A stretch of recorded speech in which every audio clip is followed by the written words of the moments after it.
जो नामी चेहरे हमारे प्रतिद्वंदी हैं, वो भी दो महिला। लेकिन बस वो दो महिला हैं जो एक तो पहले ही हम लोग बोल चुके हैं कि एक पार्टी छोड़ करके दूसरे पार्टी में जा चुकी है, जिसके वजह से उसको जितना लोकप्रियता हासिल होना चाहिए था वो अपना लोकप्रियता खो चुकी है। एक सांसद लोकसभा जा करके हो सकता है बहुत कुछ नहीं कर सकता है, आवाज़ उठा सकता है, आवाज़ को दबाने का प्रयास किया जा सकता है, लेकिन अगर एक सांसद चाहेगा सिंहभूम में इतने लोगों के भीड़ के साथ, और ये लोग अगर समर्थन देते हैं कि हम जब तक हमारा हक और अधिकार नहीं मिलेगा तब तक सदन हमारा सड़क पे होगा, और प्रधानमंत्री हो चाहे गृह मंत्री हो चाहे पूरा लोकसभा के लोग अगर सिंहभूम में जब तक हम लोग अगर नहीं लाएंगे सड़क पे तब तक हम लोग अगर रोड जाम करेंगे और यहाँ से एक भी खनिज बाहर जाने नहीं देंगे। हम लोकतांत्रिक ढंग से एक क्रांति पैदा करेंगे झारखंड में, और अपना जो जल जंगल जमीन को लोकतांत्रिक ढंग से ही हम उसको सुरक्षा करेंगे। नमस्कार, मैं हूं दशरथ प्रधान। लगातार नामांकन का प्रोसेस जो है, प्रक्रिया जो है जारी है। लगातार पार्टी जो है, जेएमएम कहे, बीजेपी कहे, सभी ने जो है अपना नामांकन दाखिल करवाया। सिंहभूम लोकसभा सीट की जब हम बात करें तो आज जो है जेबीकेएसएस के जो कि जेएलकेएम के बैनर के तले जो है आज अपने नामांकन दाखिल करवाया। तो इसी के साथ दामोदर हंसदा जी जो कि उम्मीदवार हैं जेबीकेएसएस के कहे सिंहभूम लोकसभा सीट से, तो उनसे कुछ सवाल जवाब करेंगे आज और जानने के प्रयास करेंगे कि आज का जो ये संबोधन सभा आपने रखा और जो तमाम सैकड़ों कार्यकर्ता जुटे, क्या कुछ आज को लेकर लग रहा, और साथ में ये जानने के प्रयास करेंगे जो आपके प्रतिद्वंदी हैं जेएमएम से, जो मांझी जी हैं, जो कि बहुत लंबा अपना राजनीतिक सफ़र नामा तय किए हैं, वर्चस्व रखते हैं। गीता कोड़ा जी, अपना फेस वैल्यू उनका अलग है, कैसे लड़ेंगे और क्या कुछ करेंगे इसको लेकर? जी हाँ, आपका बहुत अच्छा सवाल है कि हमारे साथ जो नामी चेहरे हमारे प्रतिद्वंदी हैं वो भी दो महिला। लेकिन बस वो दो महिला हैं जो एक तो पहले ही हम लोग बोल चुके हैं कि एक पार्टी छोड़ करके दूसरे पार्टी में जा चुकी है, जिसके वजह से उसको जितना लोकप्रियता हासिल होना चाहिए था वो अपना लोकप्रियता खो चुकी है। अब उसके साथ हमारा कोई प्रतिद्वंदी नहीं है, वो ऐसे ही तीसरा स्थान पर आ चुकी है। हमारा प्रतिद्वंदी अगर देखा जाए तो हमारे जो अपने लोग, जिसको हम लोग झारखंड मुक्ति मोर्चा जो आज बोल रहे हैं, उसके साथ अगर देखा जाए तो प्रतिद्वंदी है। लेकिन उसका अगर पूरा कार्यकाल देखिएगा, हम लोग का जो माननीय मंत्री रह चुकी है, दो बार मंत्री रह चुकी है बाल एवं महिला कल्याण विभाग का। अब देखिए हमारे साथ इतना सारा महिला हैं, इन लोगों से अगर इंटरव्यू लीजिएगा तो शायद अच्छा रहेगा कि उसने बच्चों के लिए और महिलाओं के लिए 2 साल का 2 टर्म का जो अपना कार्यकाल रहा है उसमें वो क्या की है। उसने अभी तक ऐसे कोई उल्लेखनीय कार्य नहीं किए कि उसके साथ हर पब्लिक जाए। जैसे कल देखा गया उसके साथ बहुत भीड़ था, उत्साहित थी, लेकिन सारा भीड़ जो खरीदा हुआ, पैसा दे करके खरीदा हुआ वो भीड़ था। आज हमारे साथ देखिए हर कोई आज अपने जितना संभव बन पड़ा अपने बलबूते आज यहाँ उन लोग पहुँचे हैं। जो अपने बलबूते यहाँ आ सकते हैं, अपने बलबूते अपना अस्तित्व की लड़ाई उन लोग लड़ सकते हैं। इसीलिए आज हमारा जीत झारखंड लोकतांत्रिक क्रांतिकारी मोर्चा का ये सुनिश्चित हो चुका है। और जो भी कल पार्टी में थे उसमें हमारे भी कार्यकर्ता थे, हमारे भी लीडर्स थे, हमारे भी नेता थे। तो लगातार एक कन्फ्यूजन बना हुआ था कि इस बार जेएलकेएम का जो रजिस्ट्रेशन भी नहीं हुआ था, तो इस बार क्या चुनाव लड़ पाएंगे या लड़ेंगे कि नहीं, लेकिन आज जो है आज वो क्लियर हो चुका है, आपने नामांकन दाखिल करवाया। और इसी के साथ सवाल ये रहेगा कि 1932 खतियान की राज्य भर में बात, तो इसी को लेकर जेएलकेएम पार्टी या जेबीकेएसएस कहे वो उभर के आई है। इसी के साथ ये सिंहभूम की बहुत ज्वलंत कुछ मुद्दे हैं, उन कुछ मुद्दे को लेकर क्या कुछ आपने अभी जो है आप लगातार दौरा करेंगे, प्रचार प्रसार करेंगे, क्या कुछ जनताओं तक पहुंचाएंगे संदेश आपके तरफ से? जी हाँ, जैसे पहले आप सवाल किए थे भारतीय जनता पार्टी और झारखंड मुक्ति मोर्चा का, तो शुरू से भारतीय जनता पार्टी यहाँ के लोग दिक्कू पार्टी समझ रहा था, लेकिन अपने लोग खड़े होने की वजह से हम लोग यहाँ से जिताते रहे हैं। लेकिन यहाँ स्थानीय होते के नाते, क्षेत्रीय होने के नाते झारखंड मुक्ति मोर्चा का भारी समर्थन पिछले बार मिला, आज सरकार में भी वो है। लेकिन जब कुजू डैम की जब बात आया, सिंहभूम का सबसे बड़ा सवाल है कुजू डैम क्या बनेगा या नहीं बनेगा। जब मुख्यमंत्री के यहाँ हमारे प्रतिनिधि वहाँ उससे भेंट करने गए, जैसे इच्छा करकई बांध विरोधी संघ के अध्यक्ष लोग, सचिव लोग, तो उन लोगों का स्पष्ट मुंह में बोल दिया मुख्यमंत्री कि नहीं, कुजू डैम तो हर हाल में बनेगा, उसका नहर बन चुका है। अब सोचिए अगर कुजू डैम हर हाल में बनता है तो 127 गाँव के लोगों का अस्तित्व की सवाल है यहाँ पे। उन लोग जमीन के साथ साथ उन लोग अपना जो ससंदरी, जायरा, देसावली जिसको हम लोग हो में बोलते हैं, वो सब उन लोग कहाँ लेके जाएंगे। आपके पास जब सामूहिकता नहीं रहेगा, आपके पास एक सामाजिक सुरक्षा नहीं रहेगा, तो एक आदमी अगर मान लीजिए जमशेदपुर में बस जाता है, एक उड़ीसा में बस जाता है, एक चाईबासा में बस जाता है, तो जायरा किसके पास रहेगा? उस जायरा का पूजा कौन करेगा?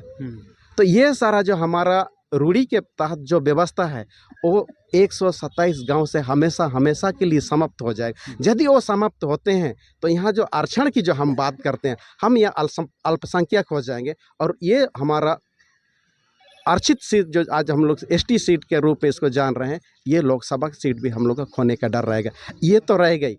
सबसे बड़ा सवाल तो फिर हम डैम पे आते हैं। अगर डैम बन जाता है तो यहाँ जिस तरह से पहला मुख्यमंत्री जो झारखंड के हुए बाबूलाल मरांडी जी, उसने एक कंपनी के साथ एमयू किया था। दूसरा जब मुख्यमंत्री हुआ अर्जुन मुंडा जी, उसने कई कंपनी के साथ एमयू किया, सबसे ज़्यादा कंपनी के साथ वही एमयू किया।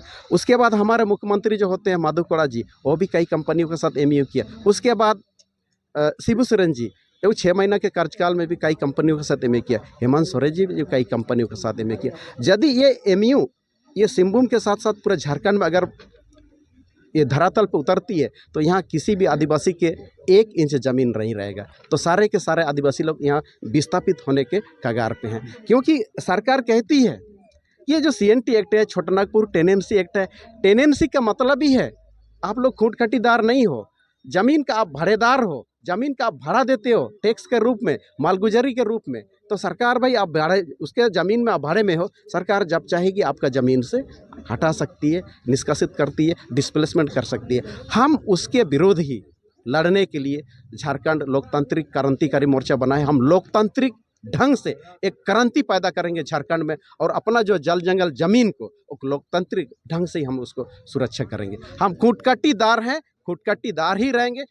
आज जो जिस तरह से यहाँ डिस्प्यूट पैदा करने का जो एक षड्यंत्र चल रहा है कि नहीं, झारखंड लोकतांत्रिक क्रांतिकारी मोर्चा उसका जो संगठन है झारखंडी भाषा खतियानी संघर्ष समिति, ये कुर्मी लोग का है, महतो लोग का है। महतो और आदिवासी हम शुरू से एक जगह एक साथ हम भाईचारे के रूप में रहे हैं। झारखंड जब अलग हुआ तो ये राजनीतिक षड्यंत्र के तहत ये दोनों बड़े समुदाय को अलग करने का कोशिश किया जा रहा है। ये कोशिश हम लोग नाकाम करेंगे। ये झारखंड लोकतांत्रिक क्रांतिकारी मोर्चा, झारखंडी भाषा खतियानी संघर्ष समिति इस षड्यंत्र को नाकाम करेगा। एक तरफ आप लोग 1932 खतियान की बात कर रहे हैं, नियोजन नीति की बात कर रहे हैं, लेकिन यदि कंपनियां नहीं लगेंगी तो फिर नियोजन कहाँ दिलाएंगे? क्योंकि जो भी महिलाएं आए हैं उनका भविष्य की, उनका बच्चों के भविष्य की उन्होंने बात कही कि अपने बच्चों के भविष्य खातिर हम यहाँ आए हैं ताकि उनको नियोजन मिले, नौकरियां मिले। या कंपनियां नहीं लगेगी, यहाँ पे सिंचाई के लिए डैम नहीं बनेगा तो किस तरह ये बात तर्क दिया जाता है कि और चंपई सोरेन का भी ये कहना है कि हमारा जो है प्रारूप चेंज कर दिए हैं, डैम का स्वरूप चेंज कर दिए हैं, अब जो है नहीं डूबेगी डैम। तो ये मुद्दा को अलावा कुछ और मुद्दा को लेकर आप लोग जाएंगे इस बार जनता के पास? स्वरूप चेंज करने से गांव नहीं डूबेंगे ऐसी बात तो नहीं है। एक भी अगर गांव डूब रहा है तो गांव तो डूब रहा है, वो गांव के लोग कहाँ जाएंगे? अब यहाँ हम अभी बात कर रहे हैं कि आदिवासी लोग ये जन्मजात यहाँ खूंटखटीदार रहे, मूलवासी लोग यहाँ जन्मजात, इन लोग यहाँ खूंटखटीदार लोग हैं। आप उसको कोई भी स्तर से उन लोग आप विस्थापित नहीं कर सकते, ये मानवाधिकार है। अब जब यहाँ पे एक आपको डिसीजन हम बता रहे हैं, 1966 में अरुणाचल प्रदेश में वहाँ चकमा जनजाति के लोगों के ऊपर वहाँ के स्थानीय कुछ संगठन उसको वहाँ से भगाने का उन लोग प्लान बनाया था। तो उन लोगों ने उसको सुप्रीम कोर्ट में उन लोग याचिका, सुप्रीम कोर्ट में नहीं, उन लोगों ने मानवाधिकार आयोग में उन लोगों ने आवेदन लिखा। मानवाधिकार आयोग संज्ञान लेकर के उन लोगों के पक्ष में सुप्रीम कोर्ट चला गया। सुप्रीम कोर्ट में ये डिसीजन आया, राज्य सरकार को ये निर्देश दिया गया है कि आप चाहे वो चकमा जनजाति बाहर से आए हो या स्थानीय हो, आप उसको उसके निवास स्थान से विस्थापित नहीं कर सकते हैं। यदि अगर कोई उसके जान माल पे नुकसान करना चाहेगा तो आप स्थानीय पुलिस फोर्स उसके प्रोटेक्शन में आप रख सकते हैं। जब सुप्रीम कोर्ट चकमा जनजाति एक शरणार्थी के लिए अगर ये डिसीजन दे सकता है तो यहाँ के लिए सुप्रीम कोर्ट डिसीजन क्यों नहीं दे सकता है?